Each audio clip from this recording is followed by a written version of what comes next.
Sehr geehrte Damen und Herren, liebe Freunde, schön, dass ihr alle da seid und von unseren Gästen aus Afrika hören wir dann gleich die neuesten Berichte, Erlebnisse und die Vorhaben. Ich freue mich natürlich immer, wenn meine Tochter Juli und ihr Mann John und die Kinder Jonathan und Mila uns besuchen kommen. Es ist schon fast eine Gewohnheit geworden, die letzten Tage und Wochen. Und das Gleiche könnte ich jetzt zu unser zweiter Vorsitzender könnte es jetzt eigentlich auch sagen, dass der sich natürlich auch freut über seine Tochter Damaris, ihr Mann Daniel und den Enkel Ryan und die Enkelin Ronja. Ich finde das schon irgendwie ganz tolle Konstellation. Auf jeden Fall freuen wir uns von den beiden Familien aus erster Hand zu hören.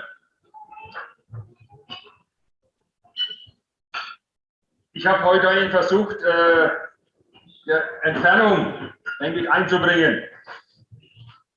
Ich habe jetzt dann ein wenig rausgefunden, es gibt noch jemanden, oder vielleicht sogar noch mehr, wo ich gar nicht gleich gecheckt habe, die einen vergleichbaren weiten Weg hierher nach Hause gefunden haben, zum Beispiel aus Afrika,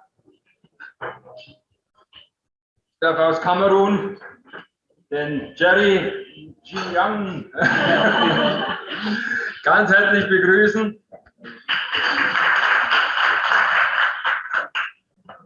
Jerry ist momentan lebt in Biberach und ich habe ihn auch gebeten, ein paar Worte zu uns sagen.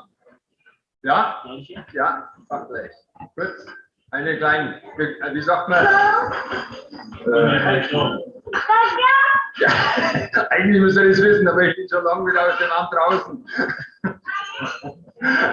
Ein kleines Grußwort, genau, so jetzt habe ich es.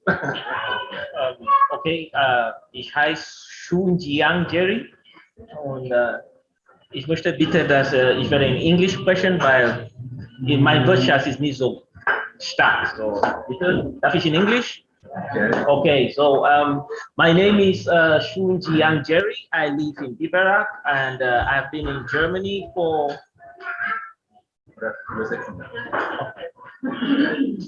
I live in Biberach. Mein Name ist Jerry. And I've been in Germany since 2016. Und seit 2016 bin ich in Deutschland. And I've known my friend Matt John since 2019. Und seit 2019 kenne ich Mike John. We belong to a network together. Und wir sind im gleichen Network oder Gebetskreis. Virtuellen Gebetskreis. Yes. So I work in the pharmaceutical industry. Und ich arbeite in der Pharmazie. So in 2019, I got to see Mark. He did a presentation in our network, and that's the first time that I was introduced to this wonderful work. Und in 2019 habe ich eine Präsentation von Mike John gesehen in unserem Netzwerk. And that's where I got to know his work, and I also got to know his family. Und so kenne ich die Arbeit und die Familie. And that his work, it really touched my heart, seeing the way that the things that they did, it touched and transformed lives. Und das hat mich wirklich sehr berührt, seine Arbeit und was tut und wie Menschenleben berührt und verändert. And that is the particular thing that really got me connected to him. So even after his presentation, I got to contact him directly and just to keep the relationship going. Und das hat mich so berührt, dass ich auch mit ihm in Kontakt getreten bin und seitdem sind wir. So since 2019, this is the first time that we get to meet physically, but we have been talking all the time on the internet. Und 2019 kennen wir uns zwar, aber heute ist der erste Tag, an dem wir live gesehen. And so when he told me that today there's going to be this, I said, no, it's not an opportunity to miss. Und als mir gesagt hat, dass heute dieses Treffen ist, bin ich gleich hierher gekommen und das möchte ich sehen, das möchte ich nicht vermissen. So I'm so happy to meet all of you, and I hope that this relationship gets a bit more further than this. Thank und you. ich freue mich so, euch kennenzulernen und ich hoffe, dass die Beziehungen weitergehen. Thank you. Dankeschön. Wir haben auch noch zwei Gäste aus Iran, den Ali und den Mehan. Danke für eure Hilfe, dass ihr uns hier unterstützt.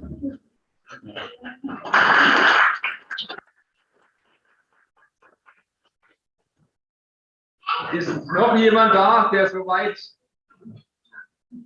aus dem Ausland, Österreich, nee, haben wir natürlich auch gute Beziehungen. Und natürlich außerhalb von Franken, muss ich fragen. Fangenhof. Jawohl.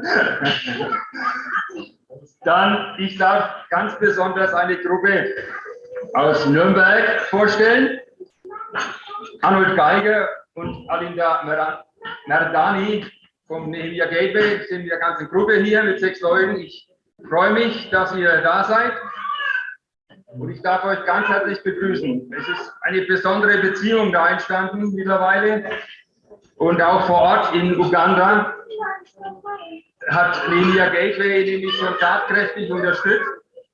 Wir haben dort ein Schulhaus im Rhino-Camp finanziert. Außerdem Naftali Gideon, was der eine oder andere hat den Namen schon gehört. Es ist einer unserer Mitarbeiter aus dem Sudan und macht mittlerweile unsere ganze Buchhaltung und die Finanzen in Uganda. Er durfte sich in der Uni, an der Universität von Nehemiah Gateway in Albanien ausbilden lassen und hat dort eben BWL studiert.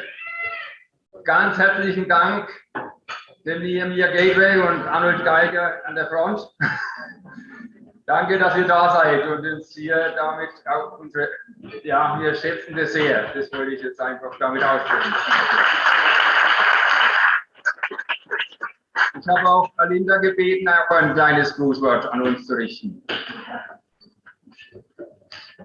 Bist du in Englisch lieber? Dann kannst du auf Deutsch natürlich. Du machst Deutsch. Ja, Arnold Geiger wurde erwähnt, aber wir haben Kai Uhlendan und Anne Uhlendan. Danke, genau. Gerne.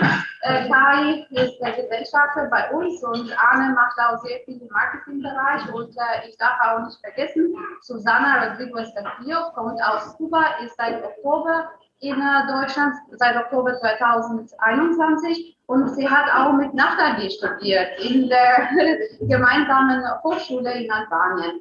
Ja, die Beziehungen zu Projekt 25 sind schon seit 2017 ungefähr, wo wir damals euch besucht haben. Und das war durch Lennart Forsmann, auch ein ehemaliger Kollege und enger Freund von Nehemiah Gateway, der uns gesagt hat, naja, da gibt es doch eine Deutsche dort vor Ort, die heißt Judith. Und so kamen dann die Beziehungen auch so familiär und von der Organisation her. Und damals hatten wir auch ein deutsches Ehepaar, Dominik und Anna Geiger, die auch vor Ort sehr viele Projekte initiiert haben. Und ich weiß, dass wir auch tatkräftig weiterhin aktiv bei Projekt 5 sind. Und wir hatten auch noch eine Studentin von uns aus Uganda, Sandra Akoli Doti, die damals auch so diese kleinen landwirtschaftlichen Projekte mit aufgebaut hat, die daraus dann erfreulicherweise eine Schule entstanden ist. Und das vom Herzen wirklich, es ist ein Gottessegen da. Und ich freue mich sehr,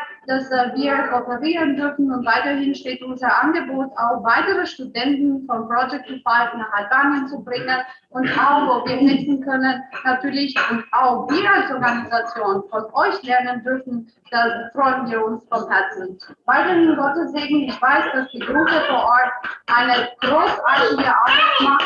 Ich habe mich vorhin unterhalten mit einer Dame dort bei uns am Tisch, dass wir von Menschen enttäuscht werden und ich weiß, wenn wir diese Enttäuschungen zulassen, dann würden wir 100 Mal am Tag aufgeben. Und ich weiß, dass die Truppe in Uganda eine tolle Arbeit macht und trotz Enttäuschungen und Herausforderungen weiterhin auf Gottes Segen beruft und ich freue mich. Dankeschön für die Einladung. Dankeschön.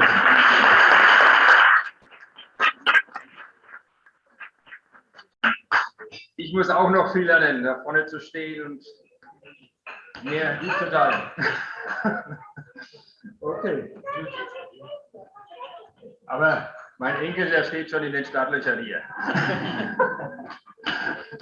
Der macht jetzt auch noch mal besser.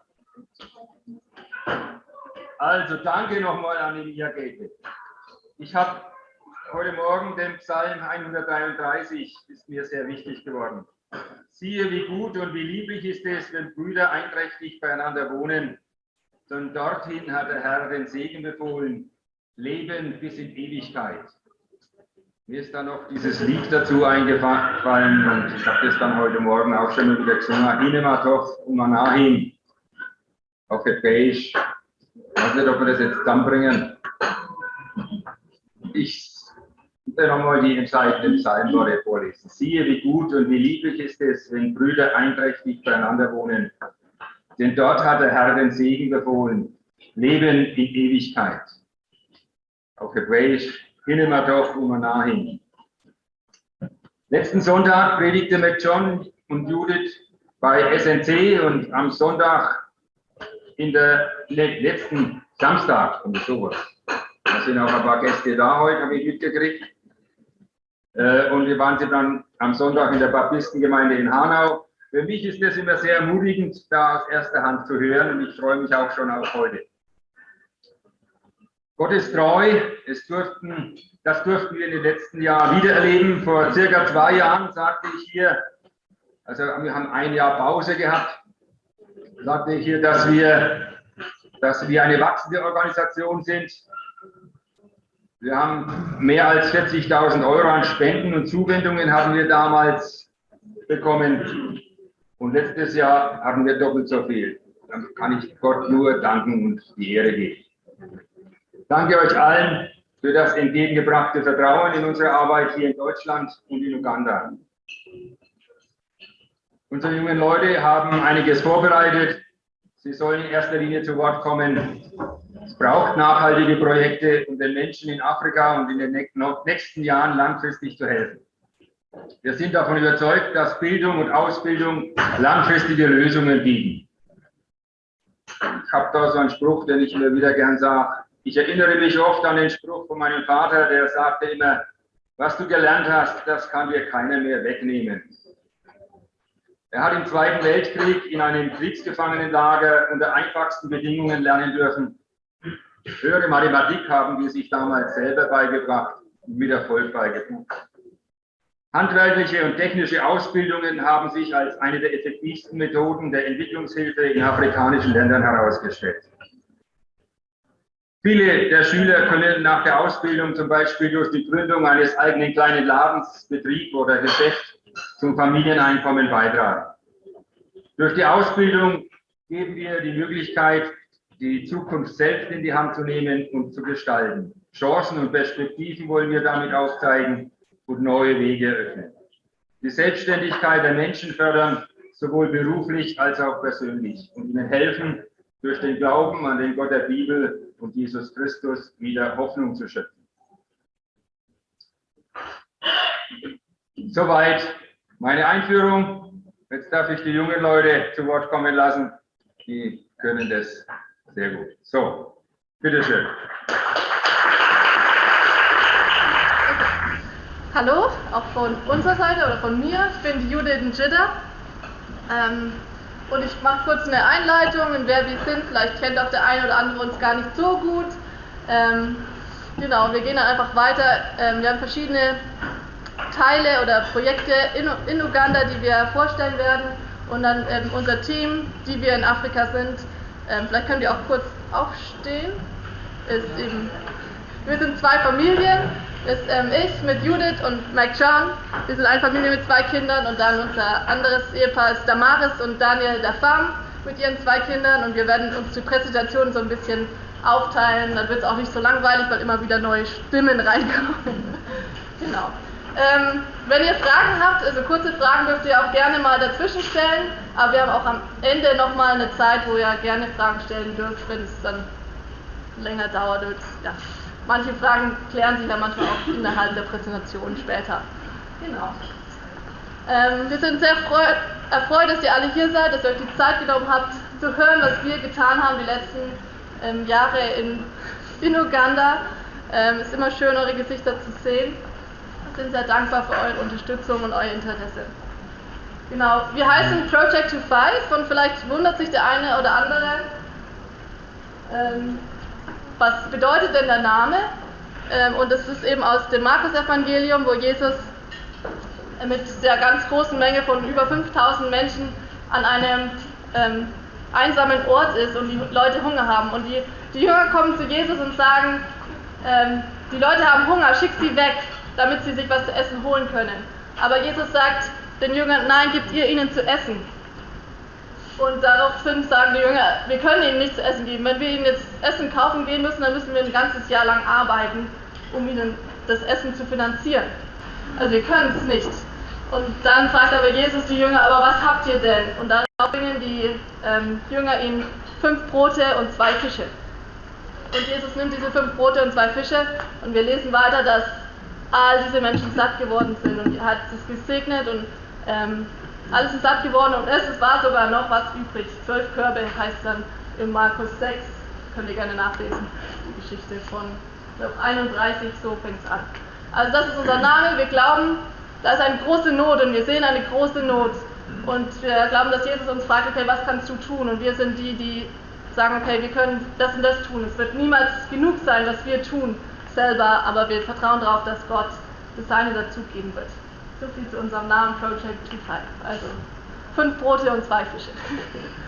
Unser Ziel ist es eben, Menschen Hoffnung zu geben. Also eine neue Perspektive zu geben. Papa hat es ja auch schon gesagt. Eben. Das Ziel von Projekt 25 ist es, Menschen zu befähigen, ihr Leben mit Entschlossenheit, Selbstvertrauen und Würde zu bewältigen, Not zu lindern und Lebensumstände zu verbessern. Wir wollen Menschen helfen, ihre unentdeckte Fähigkeiten und ihr Potenzial zum Vorschein zu bringen.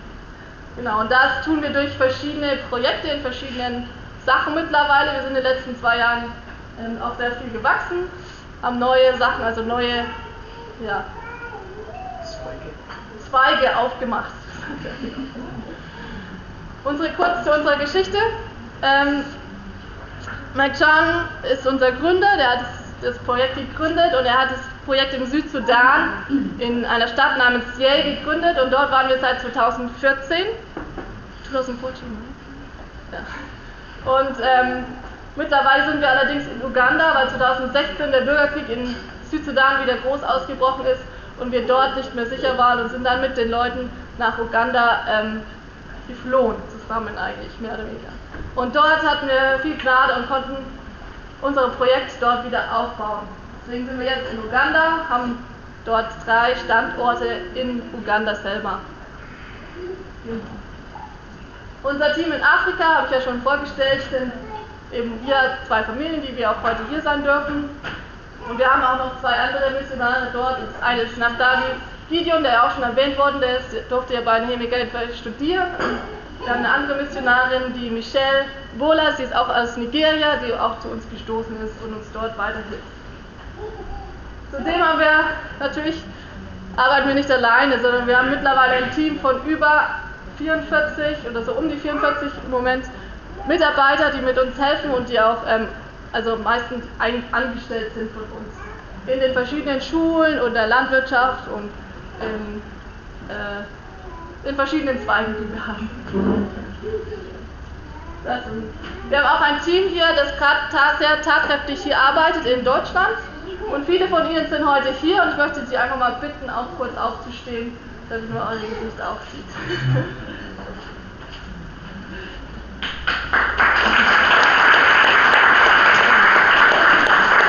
gibt auch noch ein paar mehr, die heute leider aus verschiedenen Gründen nicht dabei sein können, aber also wir haben auch hier ein tatkräftiges Team und es ist auch viel Arbeit mittlerweile, das anfällt. Genau, dann wollte ich gleich einsteigen in den ersten Zweig und das sind unsere Ausbildungsschulen. Damit haben wir begonnen, das ist sozusagen unser Herzstück unserer Arbeit. Und ja, ich bitte einfach, Daniel, dass du da weitermachst.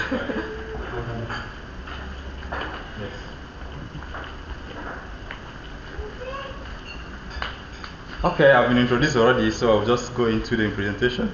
Also ich wurde schon vorgestellt, deswegen werde ich einfach anfangen. I want to say I'm happy to be here Ich bin sehr glücklich hier zu sein, because you have helped us to be able to achieve what we achieved in Uganda. weil ihr uns geholfen habt, das zu erreichen, was wir in Uganda erreicht haben. Personally, I feel excited because I'm fulfilling what God has called me to do. Und persönlich bin ich aufgeregt, weil ich das tue, was Gott mir aufgetragen hat. And I wouldn't have been able to do that without your support and prayers. Und das können wir nicht tun ohne eure Unterstützung und eure Gebete. So in Uganda, we are running a vocational training, as Juli have said. Wie Juli gesagt hat, haben wir Ausbildungsschulen in Uganda. And that was what we started with. Damit haben wir angefangen. So we are having different kind of vocations. Wir haben verschiedene Ausbildungszweige. We have tailoring. Wir haben Schneiderschule. Okay. Juli have mentioned that we are in 3 locations in Uganda. Judith hat gesagt, wir sind in 3 Standorten in Uganda. So we have in Arua, Wir sind in Arua da oben, in Serere, in Serere and im then Osten, in Ye where we started. in Yei, das ist im Südsudan, und dann in Arua gibt es auch das Rhino Camp. So in Arua, you have refugees who came from South Sudan who are settling in a Also place das called Rhino sind Camp. Flüchtlinge, die aus dem Südsudan kamen und jetzt das heißt Rhino Camp, in diesem Flüchtlingslager wohnen. So this is the camp, Das ist das Flüchtlingslager. and these refugees are settling in this place. Ja, da So wohnen. this is where our training begins from. Das war unsere erste Ausbildungsschule We in have- Uganda. Yes, where we have the vocational school. Genau, die Ausbildungsschule. Entschuldigung. So Serere is the next location that we have, Dann in Serere im Osten, and this is the location where the school is located. genau, da ist die Schule. And then we have in Odia, Hier ist Odia, das ist in Arua, that is in a der branch Stadt. in Arua, yes. Genau, And this is the building for the school in Odia. genau, da ist das Schulgebäude. Okay, so we have the tailoring school. Wir haben die Schneiderschule. We believe in not just preaching the gospel to people, but also empowering them. Genau, wir wollen nicht nur das Evangelium predigen, sondern sie auch befähigen. Just like Franz was saying, Ja, wie Franz gesagt hat, that it is important for us to give education to people that last. dass es wichtig ist, dass wir sie ausbilden in was ihnen nachhaltig hilft. And we have realized that tailoring is one of the education we can be able to give to these refugees and these poor people. Genau, die Schneiderschule ist eine davon. We have had great improvement in this aspect. Da hatten wir auch große Fortschritte. In the tailoring, we are able to train up to 500 students already. All together? That's from the beginning. Yeah. Also insgesamt haben wir schon über 500 Schneiderschülerinnen ausgebildet. Just in the tailoring class only. Nur in der Schneiderausbildung. And a lot of those people are already self-employed. Und viele von denen sind jetzt auch selbstständig. Where they are able to take care of their families. Dass sie sich um ihre Familien kümmern können. Not just the refugees who came from South Sudan, who are in Besonders die Uganda. Flüchtlinge, They were not having anything to do, die nichts zu tun hatten. but through this vocation, Aber durch diese they are able to Ausbildung have a life, können sie ein Leben and haben. they are happy about it. We have the next, which is the hairdressing school. Dann haben wir die Friseurausbildung. And in the hairdressing school, we have trained more than 300 students. In der Friseurausbildung sind es insgesamt über 300 Schülerinnen. And some of them have gotten employment in Manche different sind salons, angestellt in Friseurläden while some have established their own salons. und manche haben ihre eigenen angefangen. So just like the tailoring, they are also happy to be able to have a livelihood. Genau wie bei der Schneiderschule. The next is the catering school, Dann gibt es die Catering-Ausbildung. where they are taught different kinds of baking and food. Da gibt es verschiedene Arten von Backen und Kochen. We have had some of them gain employment. Manche wieder werden eingestellt. Some even get employment as the result of the graduation of the school.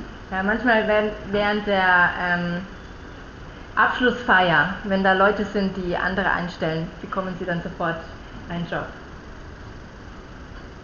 Next, we have the School of Building, Das ist die Bauschule, also Schule für Bau. where they are trained on how to build houses.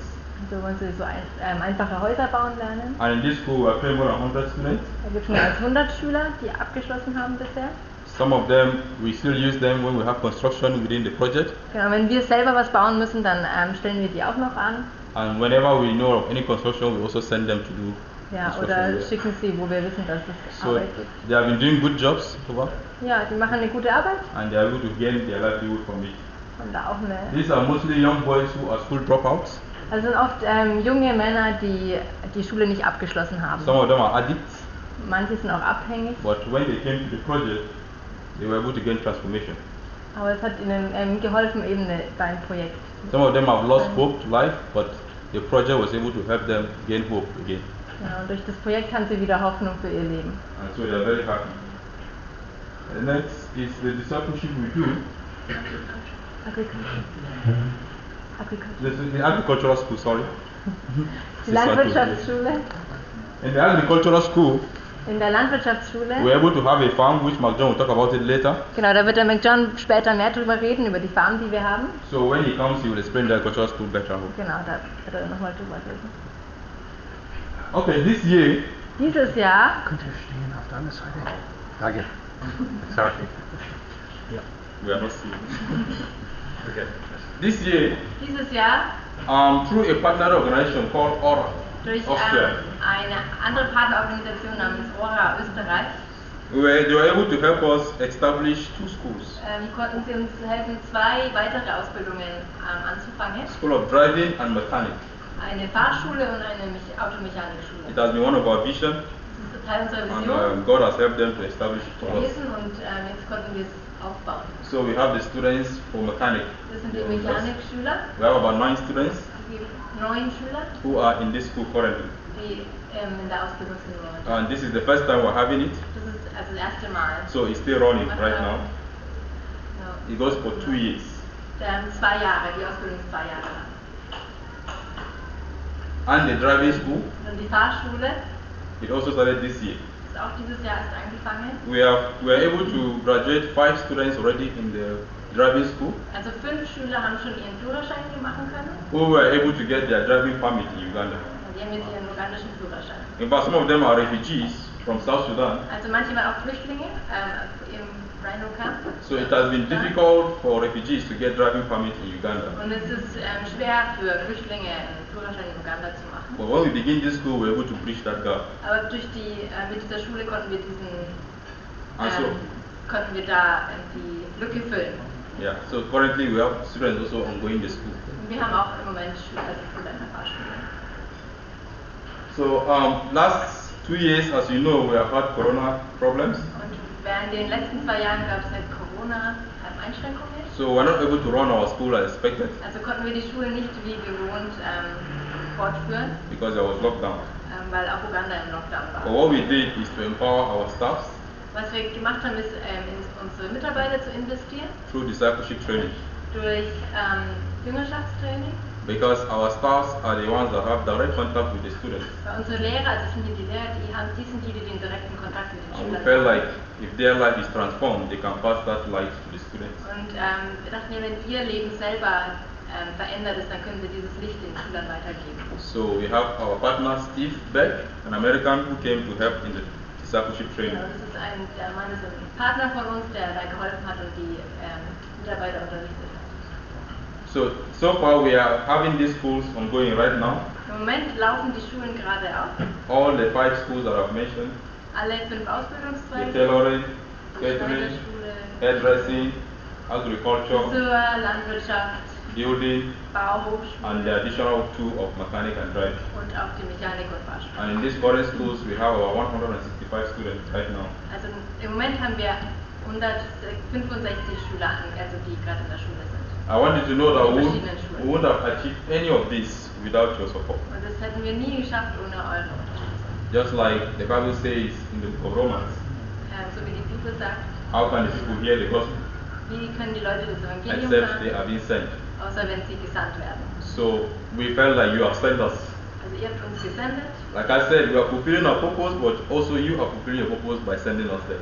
also wir leben unsere Berufung und ihr auch eure durch das Senden. So this partnership is between us both, Also es ist eine Partnerschaft zwischen uns and we are grateful for that. und wir sind dankbar. There are great testimonies Es gibt große that time will not Zeugnisse, allow us to share all, können wir jetzt nicht alle erzählen, but one of the testimonies I want to share aber ich will ein Zeugnis erzählen. is that we have a woman from South Sudan, Wir hatten eine Frau aus dem a Südsudan, refugee, eine Flüchtling, and when she came to the refugee camp, und als sie in das Flüchtlingslager she kam, came with her 3 kids hatte sie 3 Kinder and left her husband behind in South Sudan to fight. und ihr Mann ist im Südsudan geblieben zu kämpfen. But unfortunately, the husband was killed, Aber der Mann ist gestorben, also wurde so she was umgebracht. left in the camp with her 3 kids. Also war sie da in dem Flüchtlingslager mit ihren 3 Kindern. Although UN used to help with feeding, Und die UN, die gibt Essensrationen aus, but that wasn't enough. aber es ist nicht genug. So there has been struggle. Also war es eine Herausforderung. So when she heard of the school, Und als sie von der Schule hörte, because in the refugee camp the school is free, und im Flüchtlingscamp ist die Schule fast kostenlos. yeah, of course it's not free because you paid for it, Also es ist nicht kostenlos, weil jemand hat dafür gezahlt, but there we run it free for them. aber nicht die Schüler. So she was able to come to the training, Und sie konnte an der Ausbildung teilnehmen. and she was able to get emotional healing from the loss of her husband and being a refugee. Und sie konnte emotionale Heilung erfahren. But also she gained the skills. Und sie hat auch das Wissen und das Können erlangt. And when she finished, Und als sie fertig war, a partner organization helped in buying her a sewing machine. hat eine andere Partnerorganisation ihr eine Nähmaschine gekauft. And because of that, she was able to start a business, Und so konnte sie ihr eigenes Geschäft eröffnen. which brings smile to her family and her children. Und hat ihre Familie und ihre Kinder glücklich gemacht. So this is one of the great things that your partnership is doing now. Und das ist nur ein Beispiel von dem, was unsere Partnerschaft ist. So we want to say thank you once again. Und kann man sagen, ja.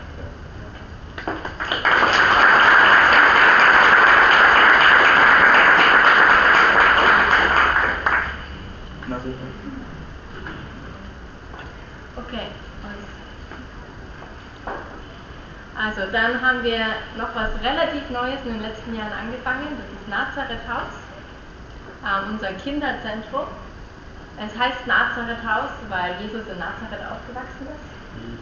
Und unser Leitvers ist, das ist so ein bisschen da hinten, wo steht, Jesus wuchs in Statur und in Weisheit und, ich weiß nicht, deutsche Übersetzung nicht, und in Gunst mit Menschen und mit Gott. Also diese vierfachen Wachstumsbereiche, weil das ein Ort ist, wo Kinder ganzheitlich aufwachsen sollen, also Unterstützung erfahren in der ganzheitlichen Weise, also physisch, mental, emotional, geistlich, genau. Das ist unser Team. In Nazareth Haus sind auch mehrere Organisationen beteiligt. Da hat auch ORA Österreich uns bei den ersten 2 Jahren jetzt in der Entstehung geholfen, finanziell. Und dann partnern wir mit Jugend mit einer Mission Arua, die auch Missionare stellen und das mit uns zusammen leiten. Hier sieht man das Team, da sind noch einige lokale, also örtliche Freiwillige dabei.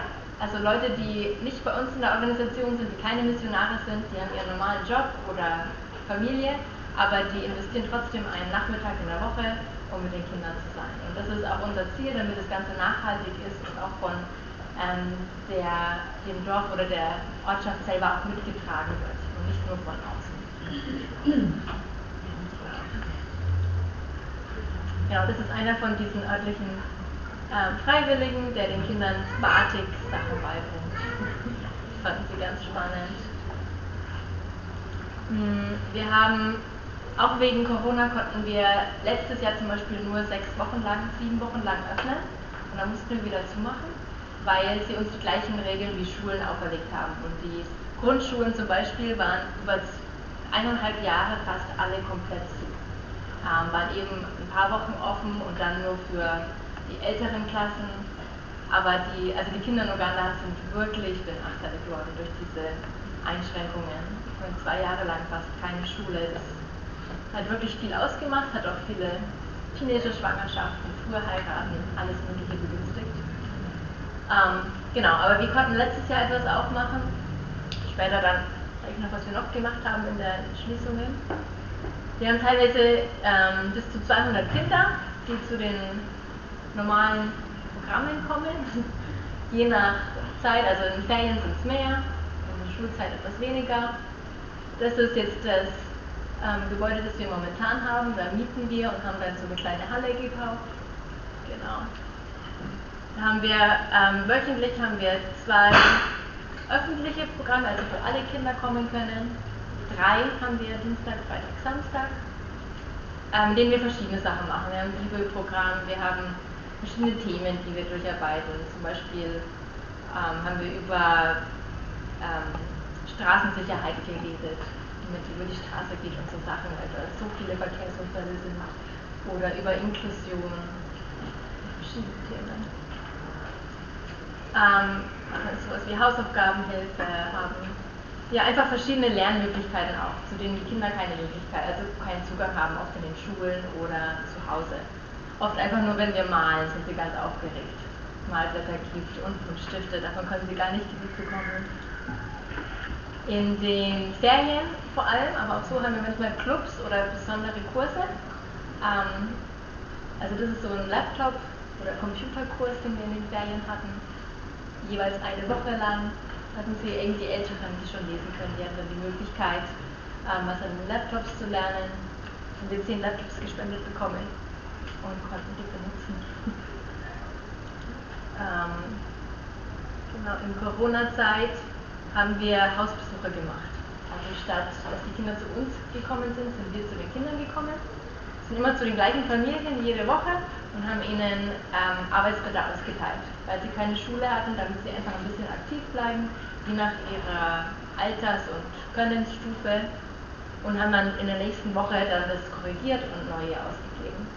Haben auch also dadurch echt sind gute Beziehungen mit den Familien und den Kindern gewachsen. Das sind hier eine von den Älteren. Samstagnachmittag haben wir ein Programm für die Älteren, so ein Teenie-Programm. Da haben wir ein ganzes Programm durchgemacht, das heißt Weise Entscheidungen. Und da sind viele Themen, die sie eben mit dem Alter beschäftigen, also auch Beziehungen, einfach nur Menstruation und so, den eigenen Körper kennenlernen, das oft ein großes Thema dort ist und wenig darüber Bescheid gewusst wird.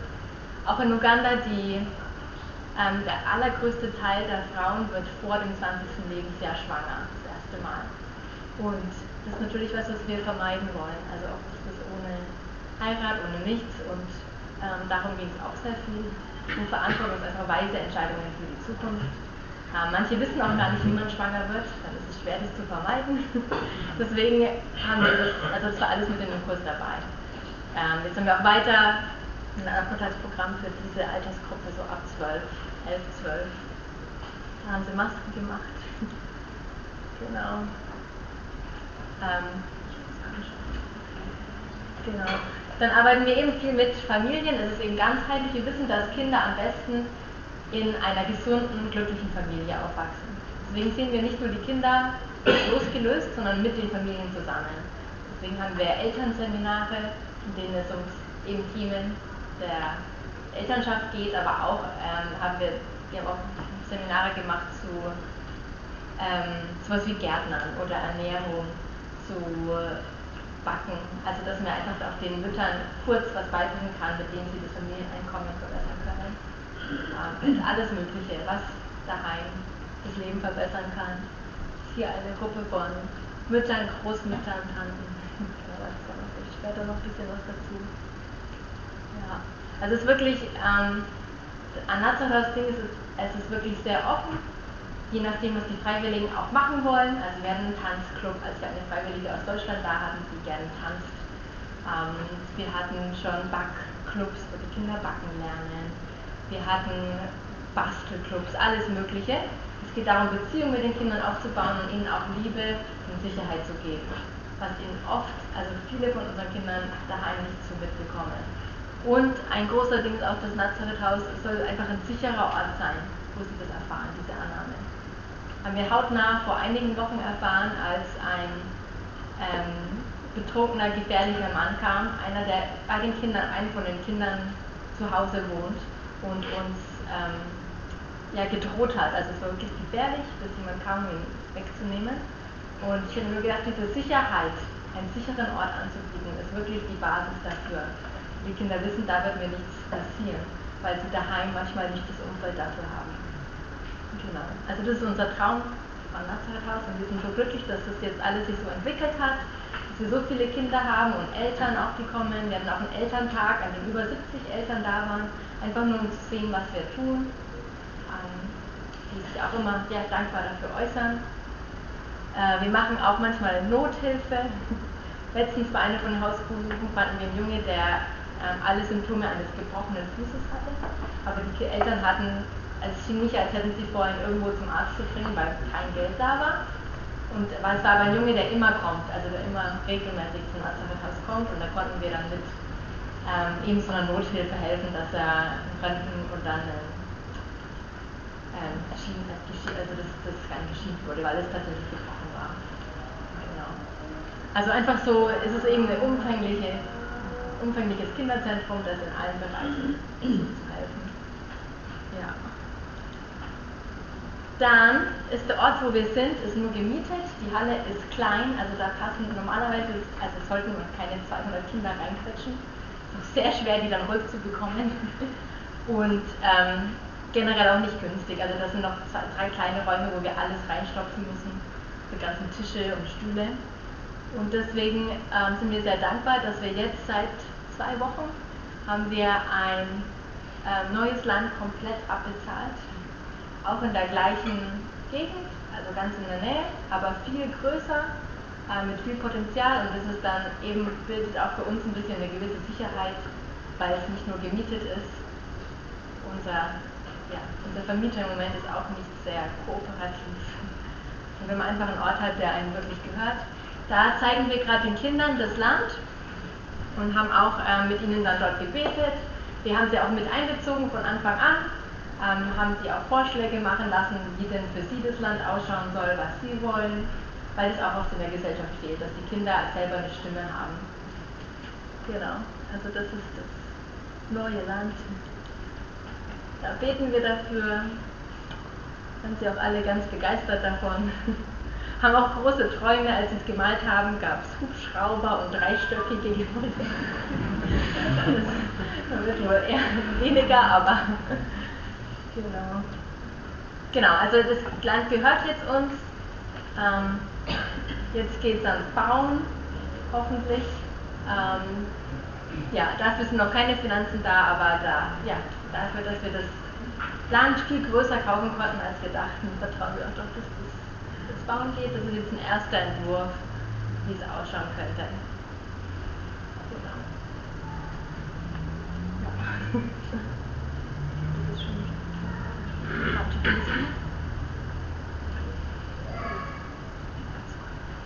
Dann haben wir noch was weiteres Neues, was sehr gut zusammenarbeitet im Nazareth-Haus, weil manchmal trifft man Kinder, wo man merkt, da ist viel mehr nötig, viel mehr Unterstützung, viel mehr Hilfe. Hier geht es hier drüber. Das ist auch nicht kurz. Genau, seit diesem Jahr haben wir auch Patenschaften.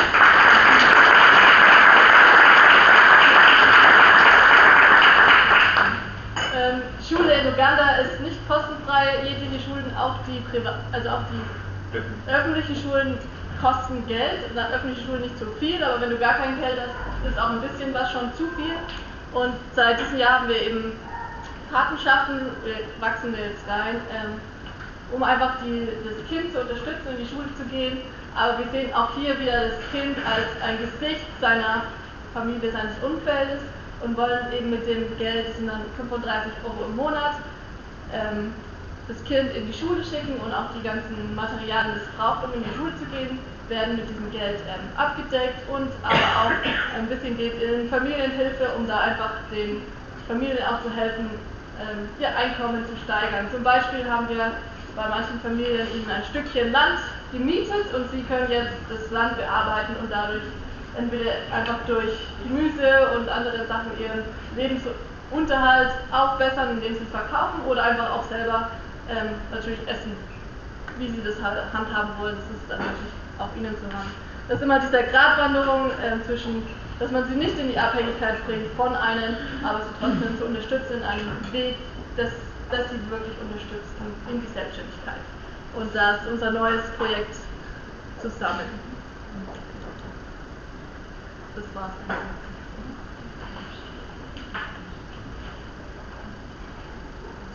Ich kann auch kurz eine Geschichte erzählen von einem Kind.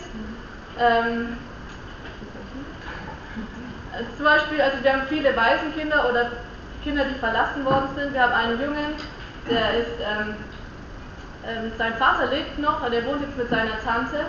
Und wir haben dann später eben erfahren, dass er, als er noch mit seinem Vater war, wurde sehr verwahrlost und hat sehr viel Hunger gelitten, weil einfach keiner sich um ihn gekümmert hat.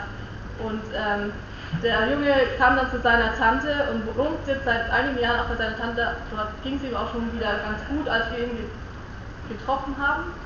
Und der Junge, genau, er hat jetzt einfach eine Chance, da weiterzumachen. Und wir helfen der Familie durch diese Patenschaften, da weiterzugehen und diesen Jungen weiterhin zu unterstützen. Sie haben da schon angefangen, und es ist gut, da einfach weiterzugehen und sie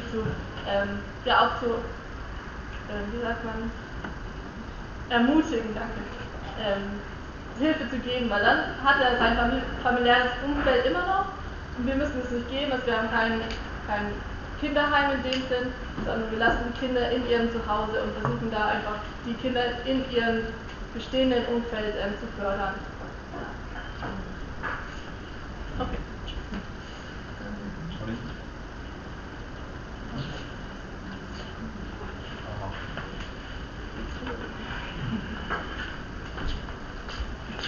Okay, I'm back again.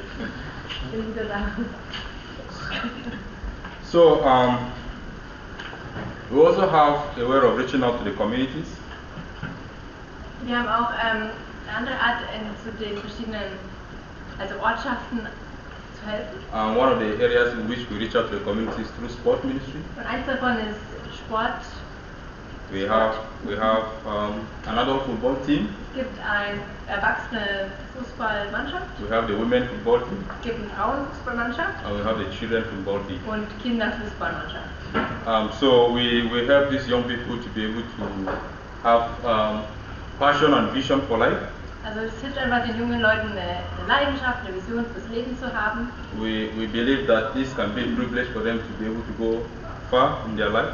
Kann ihnen helfen, weit in ihrem Leben zu gehen. People like Sadio Mane that signed for Bayern this time around came from such kind of background. Jemand wie Sadio Mane. Yes, Sadio Mane. Sadio Mane, der für Bayern spielt. For those that are not football, der you kam understand. aus einem Hintergrund wie diesem. Yeah, so we assist these teams Wir unterstützen diese with training kits mit Trainingmaterial. And to help equip them so that they can be able to play competitions. Also sodass sie auch in Wettbewerben spielen können. And we believe through those competitions, people can be able to see their talents and help pick them up. Und eben durch so Wettbewerbe können Leute auch ihr Talent sehen und sie weiterführen. Yeah, so these are some of the competitions that they play. Das ist eins von den Wettbewerbsspielen. So recently, like last year, the team were able to be in the 5th division of the Ugandan League. Also letztes Jahr waren sie praktisch in der 5.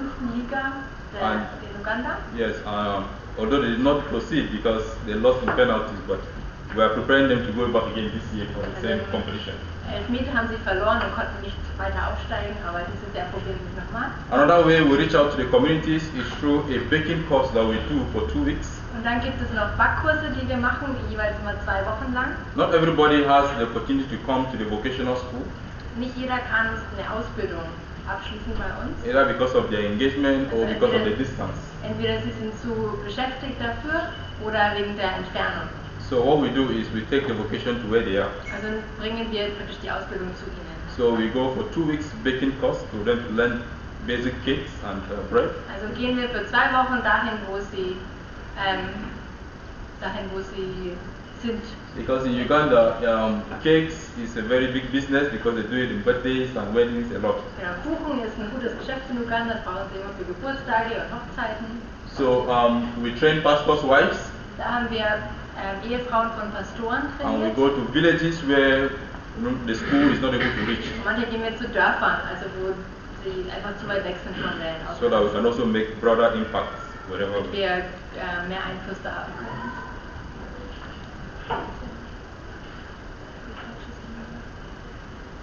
Okay, so this is a seminar for agriculture which Mark John will come and talk about when he's talking about agriculture. Das war so ein kurzes Seminar, das wir also auch mit für die Eltern der Patenkinder gemacht haben. But before I sit down, I just want to mention some of the challenges that are around our schools, vocational schools. Okay, ich will noch ein paar Herausforderungen nennen. So that I will just finish once. Dass ich gleich fertig bin. So in the vocational schools, In den Ausbildungsschulen we are able to have a location in the Rhino Camp and in Arua, as you have said. haben wir in Rhino Camp und in Arua And in Rhino Camp, we are able to have the structures constructed Schulen. there. Und in Rhino Camp konnten wir diesmal Wände bauen. Nehemiah Gateway, one of the partners that helped us when we began to construct in Rhino Camp. Nehemiah Gateway hat uns am Anfang geholfen, da auch mitzubauen. But in Arua, we are renting the place. Aber in Arua, da mieten wir. And so it has been challenging because it's a small place. Bisschen herausfordernd, weil es auch ein kleiner Ort ist. many people want to do a training, but we don't have enough room for them. Also wir haben nicht genug Platz für alle Leute, die die Ausbildung machen wollen. So one of our biggest needs is to have our own land. Also was wir gerne hätten, wäre unser eigenes Land. And be able to construct on it. Also nicht nur jetzt ist anderes fürs Haus, sondern für die Ausbildungsschulen. Because people come from different parts of Arua. Weil Leute aus verschiedenen Orten kommen. Arua is a population of over 2 million people. Around 2 million people. Yeah. I just checked it. You just checked it. Yeah. Arua hat also fast 2 Millionen Leute. Because in Uganda the population doubled, so like 2010 census it was 1.5 million. Ja, also die Bevölkerung in Uganda ist rasant am Wachsen. And we have a lot of people that want to do this training because there's a lot of need in regards to vocation. So viele, die die Ausbildung abschließen wollen, weil das so viel gebraucht wird. So we felt like having a place will help in bringing all these people together. Genau, und einen Ort zu haben, wo sie kommen können. Because we intend to make it a boarding setup. Und eben, dass man auch einen Ort hat, wo sie übernachten können, also die weiter weg wohnen. Praktisch wie ein Internat. Ausbildung abschließen. Yeah, so this is the area we're praying for God to help us in. Ja, dafür beten wir. And then the second challenge in the vocational school, und das zweite ist, as you have heard from the beginning, we have about 44 staffs. Wir haben circa, okay. Ja. It's fine. All right, thank you. Okay.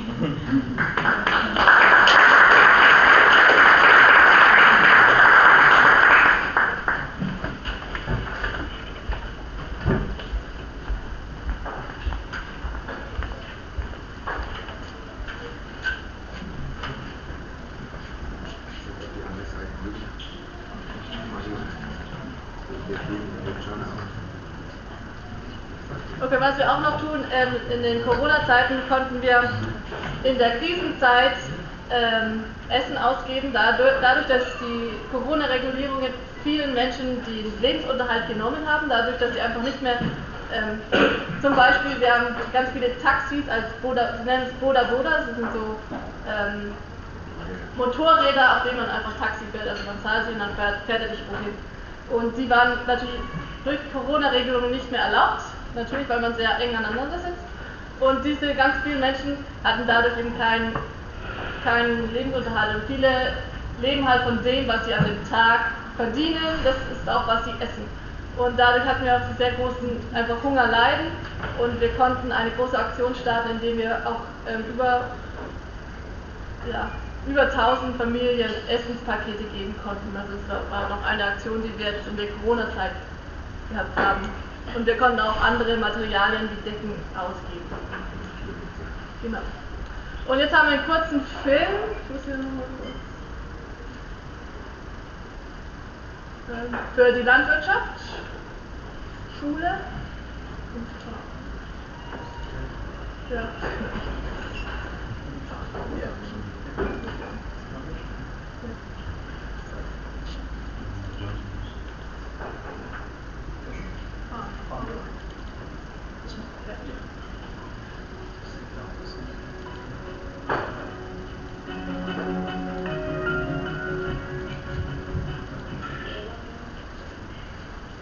Das ist jetzt unsere Farm, die wir auch in der Zeit jetzt Corona, weil es war nicht mehr erlaubt, unsere Schulen waren geschlossen, was durften wir tun?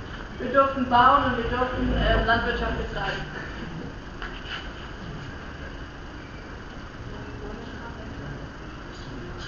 I encourage people to grow their own food because due to what's going on, you never know what the farmer is applying on their plants. So 90% of what we do here is mostly organic. And we encourage people to do organic farming. So I would like to encourage people to grow their own food. Es kam eben ein organischer Sender zu uns und hat gefilmt und das ist ein Teil. Hello, my name is Matt John. I am a volunteer in Mission Foundation 25. And this is our demonstration farm under the School of Sustainable Agriculture. We work among the refugees and we have students that works in the farm. You have such a lovely farm. It's really, really beautiful. I can't say I've been to so many farms, I've not seen a farm like this. Now let's go back. Why did you want to get involved in such a project? Or why did you even start to work with these people? We started this project 2 years ago. And the reason why we started it is because of when they announced the lockdown of COVID. And we discovered we had a School of Sustainable Agriculture. and it came to us, and we decided that we should do a demonstration farm. You've accomplished this from Yes. the time COVID hit? Yes. Wow, anything is possible out here. Yes.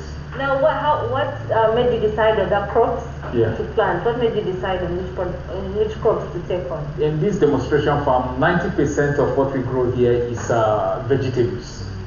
And we do vegetables so that it's not only a demonstration farm, also it's because we should support our community during the lockdown. So part of the farm we dedicate it to the community. Here they come every evening to get greens for Und in der yes, Corona-Zeit haben wir auch okay. sehr Yes. And then the demonstration farm Gemüse, is das wir angebaut haben, eben rausgegeben an unsere Yeah, most of the Nachbarn. refugees are students here that we train so that we do what we call container gardening, using a small amount of space to grow as much vegetable as you want. So we educate them on that, on how to go about that. Yeah. So these main species of darts here, about 5 different species. We have the Indian runners, we have the Kayunga, we have the heron kind of darts, and they are all here. 90% of what we do here is organic, and if our bird tends to die, we don't throw it away. We take the flesh out of the bones, and we're able to decompose it, and we make amino acid out of it to be able to grow our crop in a very organic way. Do you have knowledge about this, or did you learn on the job? Did you have prior knowledge? Yeah, I have prior knowledge because I grew up farming, but in advanced way, I had to learn it as I go along with that. Okay. Yeah. How did you pick this land? Was it already Actually, farmed? no. Actually, this land doesn't belong to us. We're on a rented property, Okay. and it's due to the connection. The owner of this property is in Germany, and I connected with him when I was in Germany, and we are ready. 5. We do a lot of vocational training. We do tailoring, we do carpentry and building, we do hairdressing, we do catering, and School of Sustainable Agriculture. But right now we are in the demonstration farm of School of Sustainable Agriculture. This is a place whereby 90% of what we grow here is organic, and we do crop production and animal production. In this place we welcome internship from different institutions that comes here so that we give them more training that they deserve. And right here, if you can look around, we have our greenhouse, in which we call it a container greenhouse. And in this container greenhouse, we have tomatoes in which we grow in containers like the Ranzore bought to the big size, and you can see kale, and you can see other things that we do grow here. But behind me, right here, is our aquaponics. We do aquaponics. Aquaponics is whereby you use fish to grow your plants. So in this place here, this is the setup of the aquaponics. And if you look, this aquaponics, we set it up. This is the pond for the fish. From this pond here, we have a submersive pump that takes it down to the grow bed, which is the filter that goes through the grow bed. And from the grow bed, it goes through a filtration level, and it goes through the PVC pipes. From the PVC pipe, it goes through a cycle where the water recycle and goes back to the fish pond as a fresh water, which contains oxygen. This process helps us to grow our plant with less chemical and more organic in nature and with less diseases. And not only aquaponics, we do what we call microponics too. In this section, we have our microponics, in which the chicken are up and also the fish are down, whereby the fish benefit from the chicken droppings. From the chicken droppings down to the fish pond, in which the fish release ammonia, and the solid base is transferred with the submersive pump to the grow beds. And from the grow beds, it moves from the grow beds, and the grow bed, the water goes through a filtration level, in which it goes through the siphon and back to the fish pond as a fresh water that produces oxygen for the fish.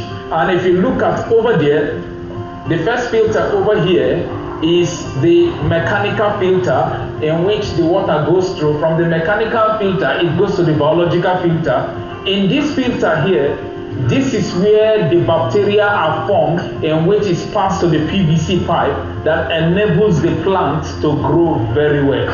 So this is a process, we call it the ICPF method, whereby you integrate both chicken, plant and fish together, in which they all benefit. It's a recycled method of farming. So in this ecosystem that we have here, everything benefits from one another. And with this little space, you can be able to grow a lot of leafy vegetables that you can ever imagine. Among all other farm practices, we also have poultry. And in poultry, we raise, we have the geese, we have the gin fowls, we have the vulture gin fowls, we have the ducks, we have the Peking ducks, we have the Indian runners, and others. And the reason for the project is to make sure that the schools that we have in the camp will also come and learn here, will have internship here, and also the people around the community, we train them on how to raise their own chicken. We also have figure eight, so we expect the community and the students that come here for internship to learn from this, from this project. Thank you.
Okay. I am just here to talk about the agricultural part of our department. Ich bin hier, um über die Landwirtschaft hier zu reden. Because for the last 2.5 years, that have been my own area of concentration. Das in den letzten 2,5 Jahren war das mein Fokus. Because the agriculture, we get to expand it. Die Landwirtschaft konnten wir ausbauen.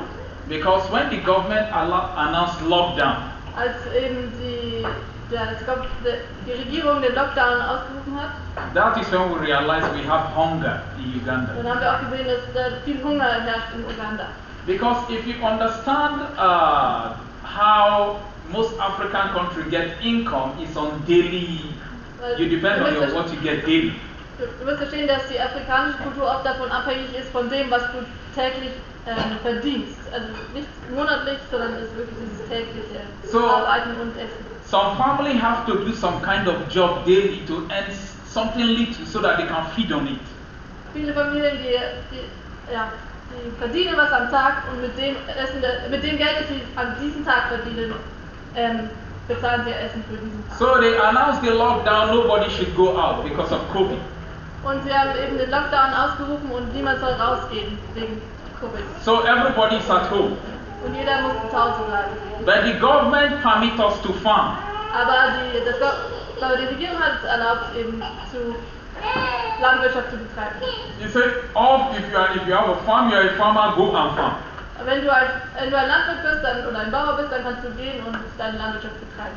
That is when all my farming knowledge came back. Und in dem Moment kam all meine ganze Landwirtschaftserfahrung, die ich schon mal hatte, wieder zurück zu mir. So we went into agriculture. Deswegen sind wir zurück in die Landwirtschaft. One purpose is to empower our community. Ein Fokus ist die Gesellschaft um uns herum oder zu stärken. Secondly is to train the young people. Und die jungen Leute weiter auszubilden. Because even in the refugee camp, weil sogar in den Flüchtlingscamps, when the refugee arrived, als die Flüchtlinge ankamen, the government used to give them 50 kilos of maize. Haben die UN sie ihnen 50 Kilo Mais gegeben. They reduced it to 25. Für einen Monat, also als Monatsration. They reduced it to 25. Dann war es jetzt nur noch 25 Kilogramm. They reduced it to 12 kilo. Und jetzt sind es nur noch 12 Kilo. They told them that we'll stop giving you food after some time. Und nach irgendeiner Zeit wird es auch gar kein Essen mehr geben. So we knew that there is a need to train them. Deswegen haben wir erfahren, okay, da ist eine eine Notwendigkeit, diese Leute zu trainieren oder auszubilden. Because failure on our part will increase crime in the area. Wenn du sie nicht ausbildest, dann wird es mehr Kriminalität geben. So we have to call them, encourage them to come for it. Und deswegen sind wir rausgegangen und haben sie eingeladen und sie ermutigt, zu uns zu kommen, um Sachen zu lernen. And most of them giving. Most of them came. Und viele sind gekommen. And we started the training. Und wir haben das Ausbildung We do community training. Wir tun auch die Community um uns herum. These ones are students. Das hier sind Studenten. There are about 25 of them. Die 25 Studenten. We have 2 agricultural schools, both in Arua City and also in the refugee camp. Es gibt 2 Landwirtschaftsschulen in Arua. Eine ist direkt in Arua in der Stadt und eine ein bisschen außerhalb. And the one in Arua stays for 6 months. Und diese Studenten von diesen anderen Schulen sind zu uns gekommen für 6 While in Monate. the camp, we give them for 9 months. Okay, wir haben 2 Schulen, eine im Camp, also im Rhino Camp in der Schule, und eine haben wir hier in Arua, wo wir auch sind, wo die Farm auch ist, und die sind für 6 Monate unsere Schulen. The reason why there's a little bit of difference. Warum ist da ein Arua is 6 months, camp is 9 months. Okay, hier in Arua sind 6 Monate und die Schule in unserem Rhino Camp sind 9 Monate. Warum ist da ein Unterschied von der Zeit? Because the knowledge of the Ugandans is a little bit different from the knowledge of the South Sudanese. Weil das Wissen von den Ugandern ist oft ein bisschen anders als das Wissen, was die Flüchtlinge haben. So one has to take a little bit longer than the Deswegen other. ist der im Rhino Camp bei den Flüchtlingen ein bisschen länger. But we were able to do our part. Aber wir konnten unseren Part machen. In our agricultural sector, In unserer Landwirtschaft we divide it into sections. haben wir verschiedene Bereiche. We do ordinary agriculture. Wir haben ganz normale Landwirtschaft. And for those in Uganda that wants to learn advanced agriculture, Und dann haben wir auch noch für die, die erweiterte Landwirtschaft. that is where we Lernen introduce the aquaponics, hydroponics, and Und das microponics. ist der Part, wo wir eben diese neumodischen, oder wie sagt man, die neuheitlichen, like Aquaponics, Hydroponics, sorry, Aquaponics, sorry, vorstellen. So we also teach them how to make their own fertilizer, to make the soil fertile. Und wir versuchen auch eben da ganz von den Basics anzufangen und ihnen beizubringen, wie man seinen eigenen Dünger herstellt. And also not just farming, but we teach them what to grow in order to meet up with the vegetable market.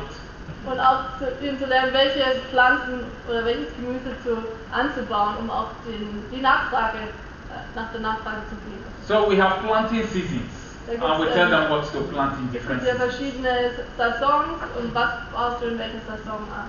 So we have about almost over 2,600 fishes in our farm. Wir haben über 2600 Fische in unserer Farm, Yeah, we have about 5 different fish ponds in 5 verschiedenen Teichen, in which we use to grow our vegetables. die wir auch eben Warte. benutzen, um unseren Gemüse anzubauen, eben in diesen Kreislaufen, die vielleicht ein bisschen And our community benefit from it. und auch die Community. The next thing we do is also to train our community. Okay, we talked about that already. One of the basic challenge that we have in our agricultural sector Eine Herausforderung, die wir haben in der Landwirtschaft is we are short of a pumping machine. We need wir a machine to pump water. eine Pumpe, eine Wasserpumpe. And this one is a diesel machine. This is exactly what we need. Und die Maschine ist genau das, was wir brauchen.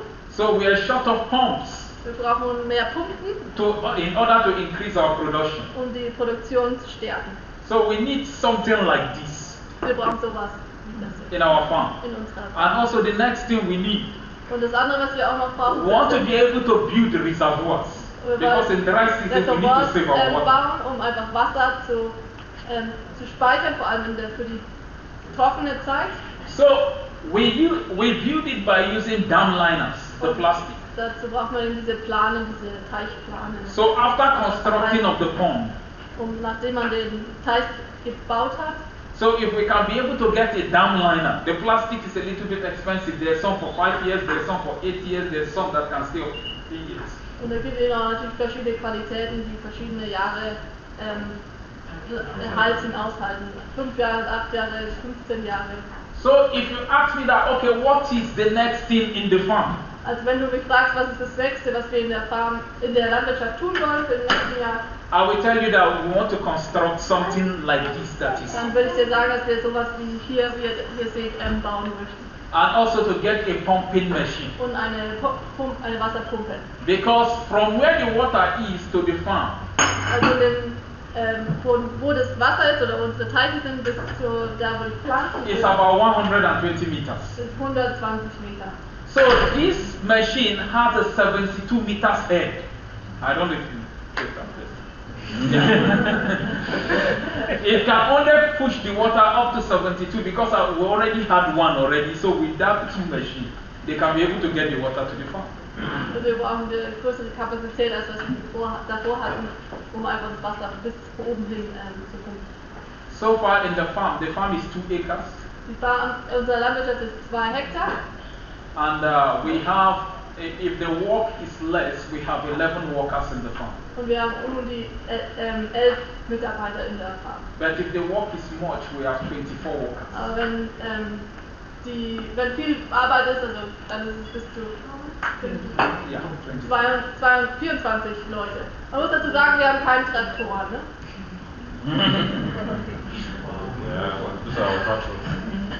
So, yeah, we don't use tractor. Human tractor. Okay, good. Also alles mit der Handarbeit. Yeah, so if you look at the farm carefully, we do what we call container gardening. Und ja genau, wir tun diese Container Gardening, also Container Hochbauen. So we introduced that to the in the refugee camp because with the help of container gardening, you can use container to grow much vegetable as much as you can because they have limited space. Ja, wir tun das vor allem auch in den Flüchtlingscamps, wo die ja begrenzten Raum zur Verfügung haben. Und da eben zu zeigen, okay, wenn du nicht so viel Platz hast, kannst du auch in die Höhe bauen und da kannst du auch anbauen. Thank you so much. Vielen Dank.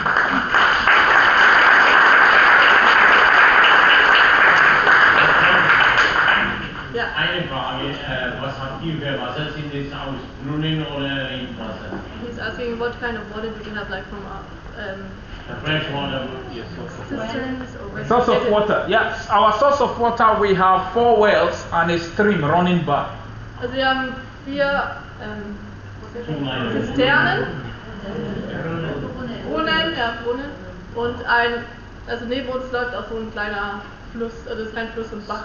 Yeah, so right now we need the one from the stream. Und mit There's no der rain. Pumpe redet er von dem Bach, um da Wasser rauszuholen. Yeah, okay. Good Frage. Dann würde ich noch ganz kurz, wir sind schon fast am Ende, nochmal auf die Herausforderungen anzugehen oder auch auf das, was jetzt in der Zukunft kommen soll. Das ist vielleicht kennt ihr das schon, wir haben das schon einige Mal erzählt. Wir haben immer noch unsere Herausforderung, ist immer noch unsere Transportmöglichkeiten. Wir haben ein altes Auto, das ist so alt wie ich, um die 30 Jahre alt und hat dadurch immer wieder Probleme und bricht zusammen, oder wie sagt man, bleibt stehen, überhitzt, der Reifen passt nicht, das ist immer irgendwas und das ist einfach noch was demnächst wirklich kommen muss, weil wir haben es bis jetzt, wir haben damit gearbeitet und immer wieder repariert, aber langsam ist es dann doch zu Ende und das ist wahrscheinlich, was wir auch in den nächsten Jahr darauf hinschauen, dass wir ein neues Auto oder halt ein neueres Auto, kein nagelneues, aber ein neues Auto uns anschaffen müssen. Genau, eine andere Herausforderung, die wir haben, habt ihr gesehen, dass wir immer mehr Mitarbeiter haben, die wir auch bezahlen, die einen monatlichen Gehalt von uns bekommen.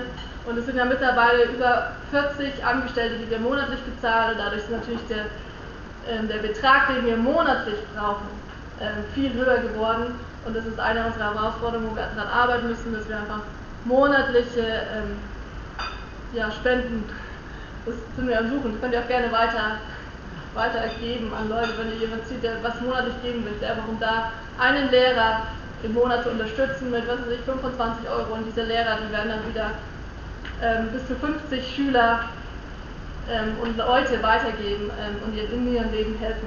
Mit 25 € kann man schon viel tun. Genau, eine Sache, die wir auch tun möchten für unsere Schulen sind, dadurch, dass man hat natürlich einen begrenzten Raum, oder wir haben unsere Schulen und um uns herum sind natürlich verschiedene Leute, und aber auch um weiter raus Leute zu erreichen, möchten wir das alles auch in Internatsschulen umbauen, das heißt Häuser bauen, wo einfach Schlafplätze sind, um einfach auch von weiter weg Leute das zu ermöglichen, unsere Schulen zu besuchen. Das ist, was wir auch in den nächsten Jahren schauen möchten, dass es passiert. Mit auch anderen Sachen, die wir schon erzählt haben, wie das Lazarus-Haus, da das Grundstück auszubauen und da weiterzubauen. Genau. Habt ihr Fragen? Jetzt könnt ihr uns löchern. Questions? Yeah, questions. Yes. I would like to know if, because I saw like 3 different catchment areas, like 3 different reservoirs. Yeah. So, do you need pumps for each of these reservoirs, or? No, just one pump. Die Frage ist, ob man verschiedene Teiche gesehen, brauchst du für jeden Teich eine Pumpe? Und die Antwort war, braucht eigentlich nur eine Pumpe, die kann man dann von einem Teich benutzen oder aufwärts. Yeah, so far we have a solar pump. Wir haben auch eine Solarpumpe.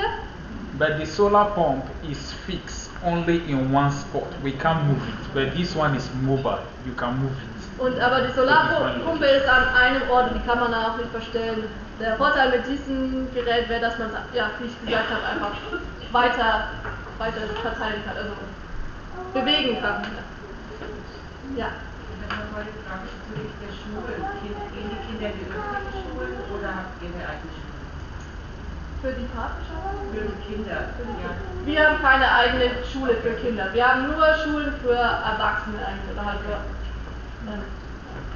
Das Nationalhaus ist ein Nachmittagsprogramm. Also das ist außerschulische. also offene Kinder- und Jugendarbeit nennt man das auch. Genau. Hätte ich eine Frage dazu. Wo bekommt ihr die ganzen Materialien her?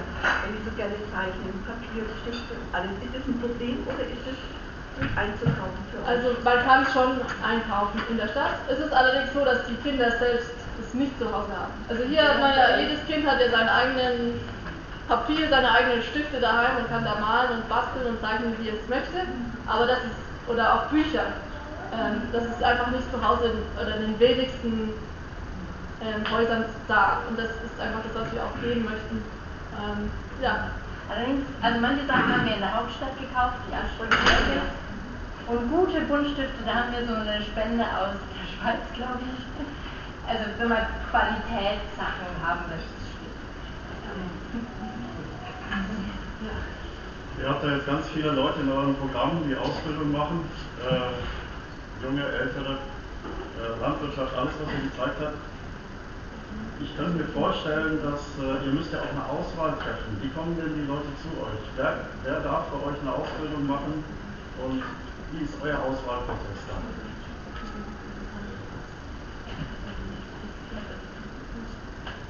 Also es geht nach Zeit einfach. Also wir haben die Formulare einige Monate vorher und die sich anmelden und die, also in der Ruhe der Stadt zahlen sie eine kleine Gebühr. Und wenn sie da die Hälfte bezahlt haben, dann ist ihr Platz sicher. Und die später kommen, die müssen auf die nächste Schule warten und sich einen Platz reservieren. Also wir wählen da nicht aus nach Person, sondern einfach nach wann sie kommen. Wenn es voll ist, ist es voll. Genau. Voll ist es. Mich hätte mal interessiert, in welchem Zeitraum habt ihr das in Uganda aufgebaut? Wie lange geht es schon? Ja, also wir sind nach Uganda Ende 2016, also eigentlich 2017 haben wir angefangen in Uganda zu bauen. Und ja, die Landwirtschaft ist eben erst 2020 und Nazareth Haus auch seit 2020. Also 5 Jahre? Ja. Klasse.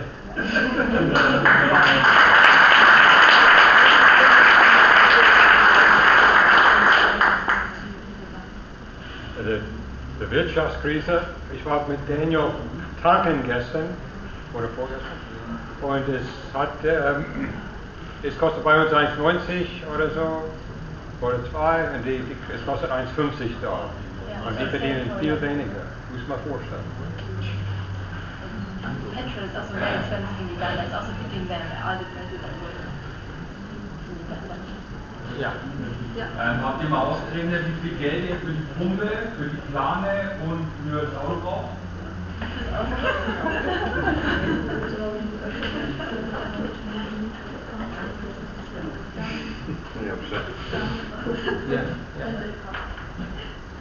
Okay. I calculate the money for the farm, but for the car it's different. The car the other day, if you can look it up online, Für das Auto, das wir gerne möchten, it's spelled Jigiggug, Uganda. It's an app. So when you check it, you will see that the car costs, you can get some for 80 million Ugandan shillings. Yeah. You can get some for, it depends on the car. That means in euros, you can get them for up to 25,000 euros, the car. Für das Auto würden wir die 25.000 But for oder the, so ein Landcruiser, so ein Hardtop Landcruiser, Toyota. yeah, you can see it from the website. And for the agricultural thing, yeah, that is what I want to say. For the pump and everything, that thing will cost us, including labor, it will cost us like 5,200 euros. Also für die Landwirtschaft für das nächste Jahr ist um die 5.000 Euro. Also ungefähr. Ja. Zusatzfrage, wie ist es möglich, die Beschaffung? Müsst ihr die vor Ort machen, weil der Transport zum Beispiel auch Spenden, Naturalspenden, ne? Wenn irgendwo in Deutschland an der Pumpe, ich glaube, dass der Transport teurer kommt, als wenn ihr euch das drüben selber beschafft.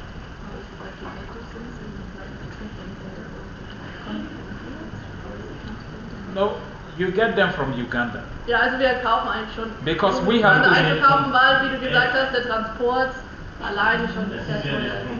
Because one of the things is that we have to support the Ugandan economy. Außerdem ja, ist natürlich auch ein Wert für uns, einfach die lokale Wirtschaft zu unterstützen und das natürlich, wenn man dort vor Ort kauft. So we are encouraged to buy things there.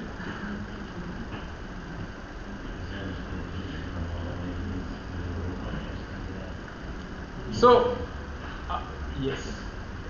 Seid ihr auf die Idee gekommen mit diesen, wie das auch immer heißt,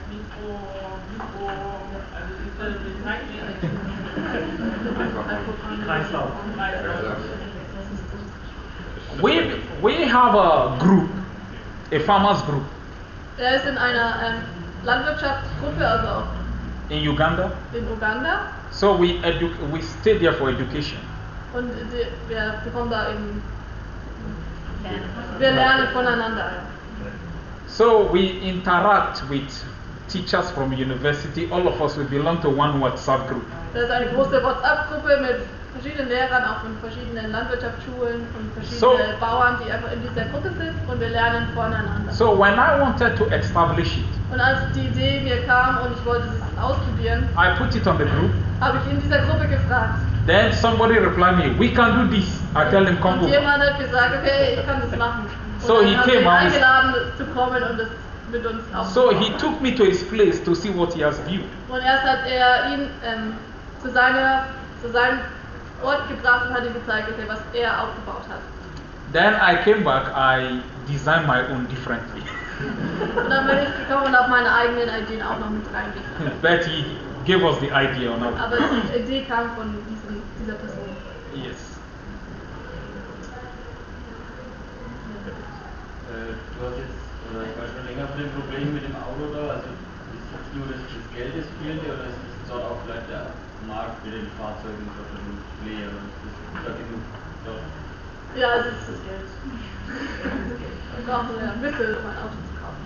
Ja, wenn man sieht, was andere Hilfsorganisationen dort, was weiß ich, Johanniter, Malteser, Rotes Kreuz für Autos fahren, in Arua und so, dann hinterfragt man den Markt nicht mehr. Ja. Wie ist die politische Situation bei euch in Uganda? Werdet ihr unterstützt von den Kommunen und von der Regierung oder erfahrt ihr auch Feindseligkeiten?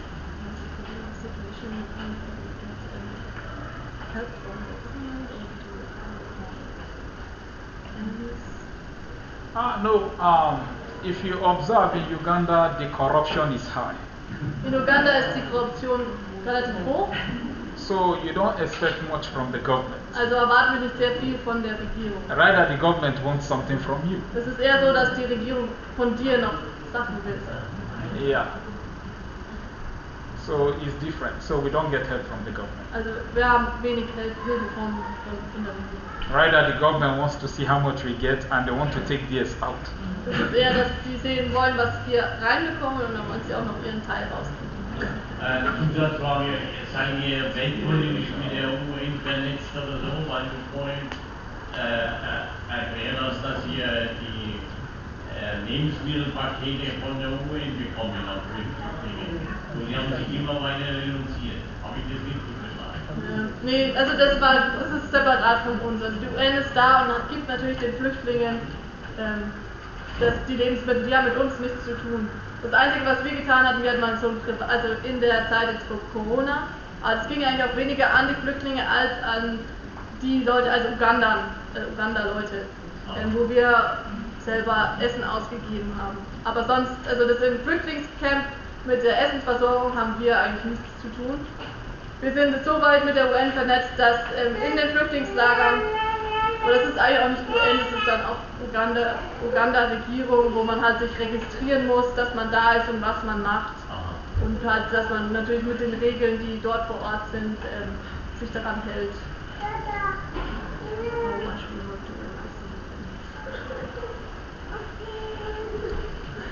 Ich habe noch eine Frage zum Wasser. Das habe ich nicht genau verstanden. Also ihr holt das Wasser aus dem Fluss, aus dem Grundwasser und dann geht es da in so einen Kreislauf oder wie ist das dann? Oder das verdunstet dann natürlich, deswegen habt ihr die Dächer da drüber, da ist genug Sonne, oder? Und genug Wärme. Ich habe nicht ganz verstanden, was da passiert.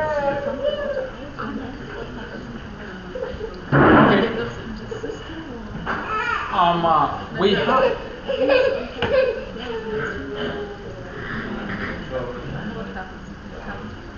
Okay, one of the things we use water a lot and we recycle the water also because also wir brauchen sehr viel Wasser für unsere Farm und wir versuchen aber auch zu recyceln.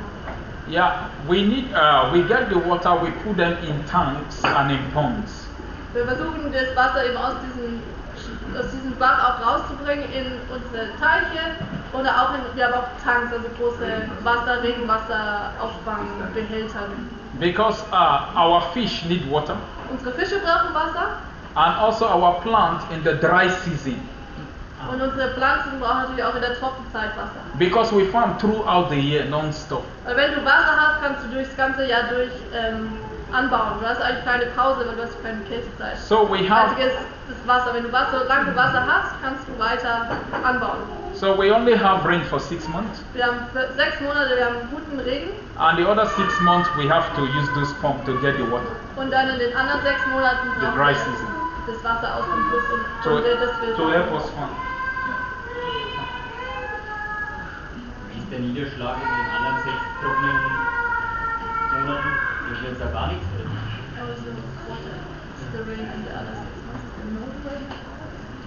Yeah, the other 6 months is a dry spell. There is no rain. So that one we begin from the month of probably December goes. Yeah, the rain begins to go away gradually. Also es geht so, der Regen reduziert sich immer langsam und dann gibt es auch 2-3 Monate, wo gar kein Regen mehr ist. Ja, okay.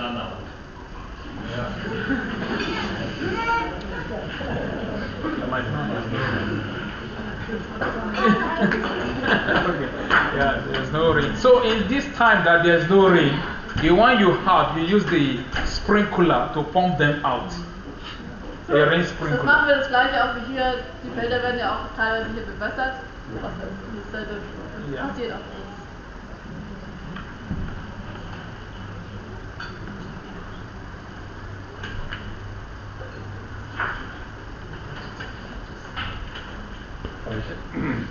Eine Sache mehr. Ich war da und habe Durchführung gehabt von der Leiter. Wie heißt der wieder? Der Leiter von der Landwirtschaft. Der dieser Fach mit der jungen Familie. Emmanuel macht das super. Der hat mich durchgeführt. Der weiß alles. Der super ausgebildet wurde. Ja.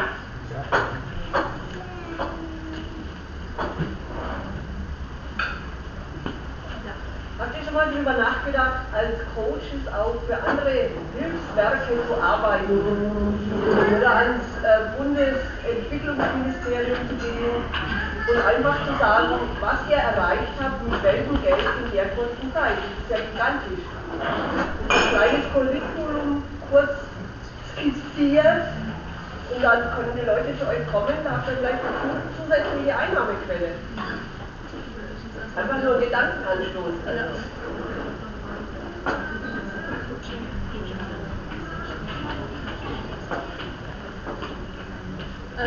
haben wir noch nicht so viel nachgedacht.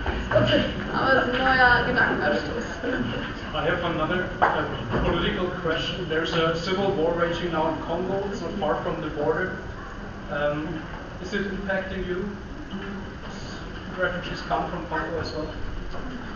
Die Frage ist, da gibt es auch einen Bürgerkrieg im Kongo, auch relativ nah zu unserer Grenze zu Uganda, ob das uns auch betrifft, ob wir Flüchtlinge jetzt auch aus dem Kongo haben. Yeah, no, it doesn't impact us. Affect us. Yeah, it doesn't affect us and we pray it does not. Ja, also uns hat es noch nicht so betroffen, also es sieht auch noch keine Auswirkungen.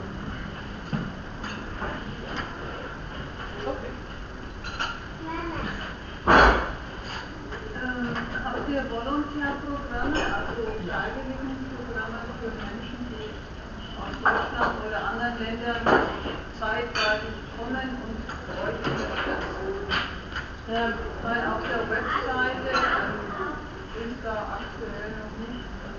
Also es gibt keine offiziellen Programme, aber Volontäre sind willkommen. Also es ist ein bisschen auf eigene Faust.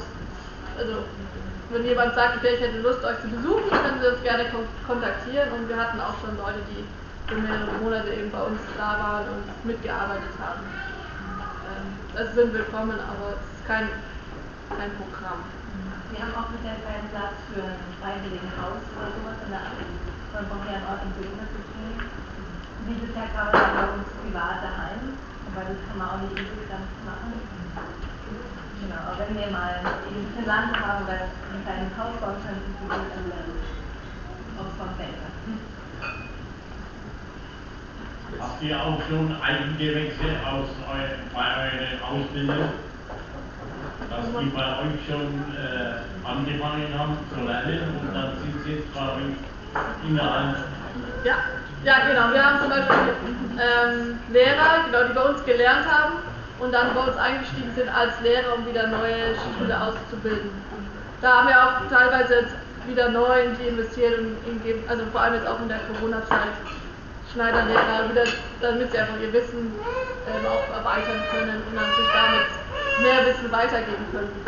Ja.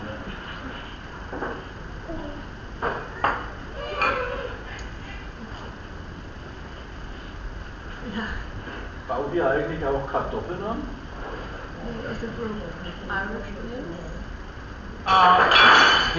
The location where we are, the climate is not suitable for them.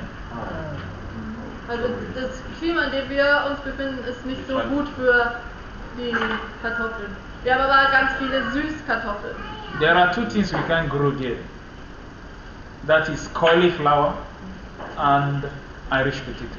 Zwei Sachen, die man hier sehr gut isst, oder die hier sehr gut wachsen uns nicht so gut, das sind eben die Kartoffeln und Blumenkohl. Yeah, those two things we can't really grow there. Yes. Ja. Wie schaut es aus mit Religionen in Uganda? Was ist die hauptsächliche und wie ist es mit Christen? Also sicher für Christen Probleme und gibt es viele Kirchen oder wenig offizielle Kirchen? Ja. Okay, ich kann es nicht. Also, I think it's like 64. Also, Religionen, es gibt eben Christen, es gibt Moslems und Naturreligionen. Das größte Teil, ich glaube, ich bin mir so sicher, 60-70% würde ich sagen, ist christlich und dann 40, oder man geht nicht ganz so auf, aber ein bisschen weniger dann die Islam und dann die Naturvölkerreligionen sind weniger, zumindest offiziell, und oft ist das natürlich mit reingemischt. Aber es ist jetzt es gibt keinen großen religiösen Konflikte im Land, ja, wie in anderen Ländern.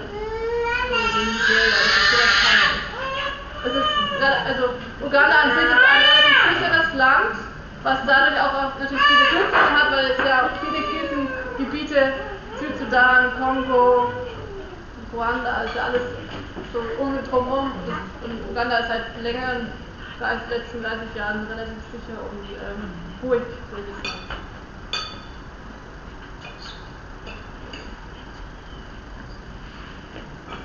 Ja.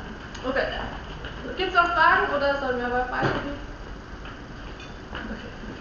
Ja, ich wollte nur ein kleines Kommentar zum Thema Wasser geben. 2017, wo wir euch damals besucht haben, wir waren auch in einem Rhino Camp auch dabei. Es war gefühlt 50 Grad Celsius bei einer riesigen Trockenheit. Die Menschen standen dann an Stangen, um so Wasserbecher mit 7 Liter Wasser zu befüllen. Und dieses Wasser war für einen Haushalt gedacht, das heißt zum Waschen, Kochen, Trinken und was weiß ich. Und wenn wir schon in Deutschland 20 Liter verbrauchen, nur um Duschen oder mehr, ist keine Relativität da. Und ich möchte herzlich gratulieren, wie Sie auf diese Idee gekommen seid, um das Wasser zu zirkulieren, dass kein Tropfen verloren geht, dass alles gut verwendet wird und dass wir tolle Ideen da weiterhin entwickelt haben, weil das Thema Wasser ist eine riesen Herausforderung in Uganda und ein Thema, das für uns eigentlich in Deutschland kein Thema ist. Weil wir Aber jetzt will noch ein. Genau, es ist ein Thema, aber es ist noch kein Thema. Ja.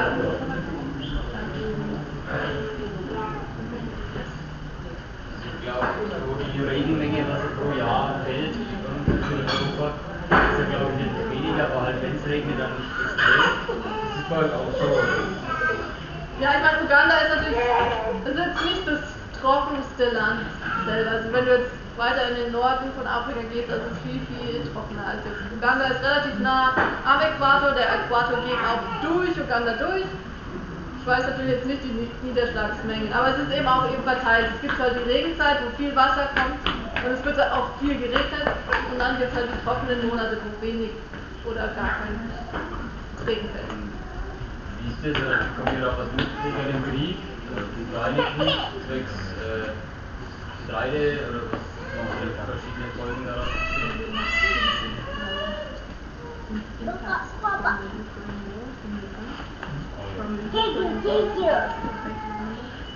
In fact, the war in Ukraine affects us through gas prices. It's all over. Also wir haben natürlich auch die Gas, Benzin und Gas, ist natürlich alles teuer. Also diese Inflation wird teurer. Lebensmittel, alles wird ein bisschen teurer. Und besonders natürlich Benzin. Aber jetzt zwecks Getreide und so, weil ihr da viel... Yeah. Ist ja auch was mit... Including food. I think there's a high rate of inflation now. There's a high rate of inflation in Uganda. The inflation has increased by 5% since this war has started.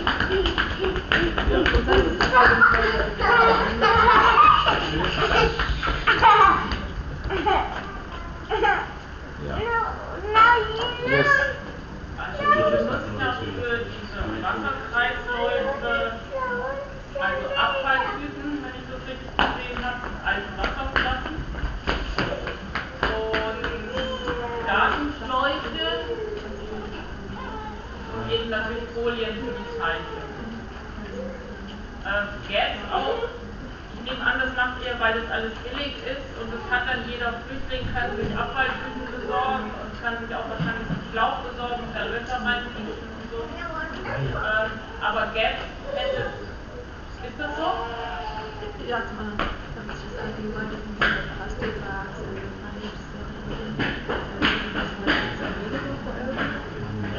Okay, our soil, the reason why we use a lot of containers in some area, when we get our Der Grund, soil, warum wir viele Behältnisse benutzen in vielen Bereichen, we took it to the lab.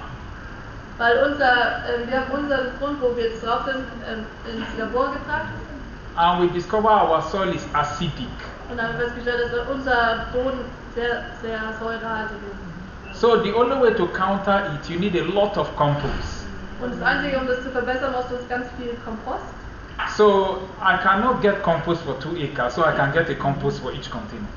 Und ich kann jetzt nicht meine ganzen 2 Acre mit Kompost drauf tun, aber ich kann es leichter dann in diesen Containern die Komposterde anzureichern oder die Erde mit Kompost anzureichern.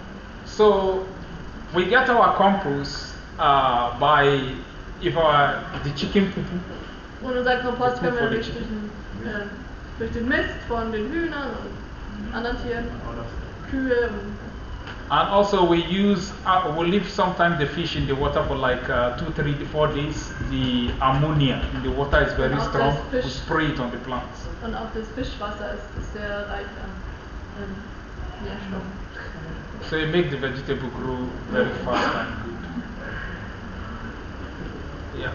And another way we make compost is that if any of those chickens die, Und einen anderen Weg, indem wir Kompost she doesn't want to say that. Let's say something else. Ja. Außer es interessiert euch die Details. Das sind tote Tiere, das Fleisch zu benutzen, das mit Zucker anzureichern und dadurch bekommt man dann Aminosäure Und also es lässt man fermentieren für mehrere Wochen und das ist dann sehr nährstoffhaltig für die Tiere, für die Pflanzen. Also von Tieren, die sowieso gestorben sind aus Krankheit oder so. So he doesn't want me to talk that much. Yeah, I can explain it. Ja. Wie hoch sind denn die Lebenshaltungskosten im Monat für Familien oder für einzelne Personen? Und wie ist denn das Verhältnis mit dem Einkommen? Und kommen die ab einem grünen Zweig irgendwann mal? Oder wie muss man sich das vorstellen?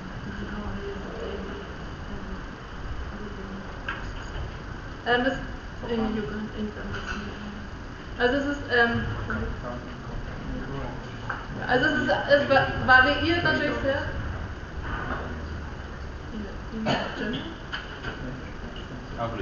Average ist $3? Ja, $3. Okay, also Sie sagen, dass das durchschnittliche Einkommen Tageseinkommen in Uganda $3 sind. Also wie man sagt, man sieht es gibt Familien, die ganz gut gestellt sind und die auch mehr verdienen, aber wir arbeiten auch ganz viel mit Familien, die mit €1 am Tag arbeiten oder weniger sogar. Für die ganze Familie? Für die ganze Familie. Das heißt dann natürlich nur einmal Essen am Tag.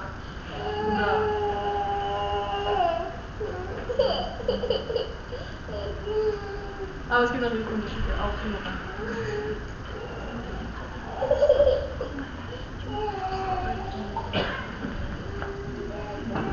Okay. Noch eine Frage oder sonst schließen wir dann ab? Gut. Ja. Teil werden. Ihr seid wahrscheinlich alle schon Teil, ihr habt schon Interesse gezeigt. Ja, wir sind immer dankbar für eure Unterstützung, für euer Interesse, für eure Gebete, eure Spenden. Ohne euch geht's nicht, wir müssen zusammenarbeiten. Wir sind zwar vor Ort und arbeiten viel mit den Menschen zusammen, aber ohne diesen Teil in Deutschland können wir auch nichts machen, oder wenig machen. Dafür sind wir sehr viel dankbar und wenn ihr weiter erzählen wollt, dann könnt ihr gerne hier auch Infomaterial mitnehmen. Wir haben auch für euch als kleines Dankeschön und als kleiner Gruß aus Uganda kleine Päckchen hier auf den Tisch gestellt. Das ist Rosmarin aus unserer Landwirtschaft. Den dürft ihr gerne einfach mit nach Hause nehmen.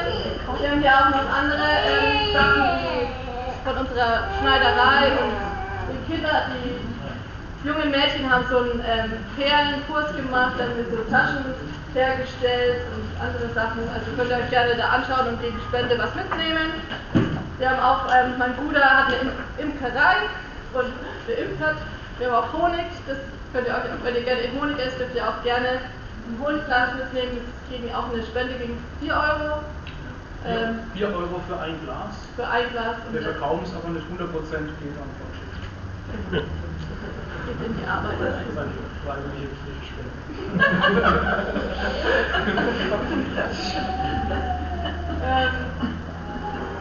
Ja, kommt auf uns zu, wenn ihr noch Fragen habt. Wir sind immer glücklich, euch einfach weiter zu erzählen, was noch so alles los ist. Es gibt viel zu sagen. Wir haben jetzt einen kleinen Teil einfach weitergegeben. Ich hoffe, ihr habt ein kleines Bild bekommen, Eindruck bekommen, was wir denn da tun. Genau. Unsere Leute in Uganda sagen auch ein ganz großes Danke. Also immer wieder, wenn wir uns aufmachen, wieder nach Deutschland zu kommen, sagen wir immer, okay, grüßt alle von uns, grüßt alle. Also fühlt euch herzlich gegrüßt von unseren Leuten in Uganda, die, ja. Genau.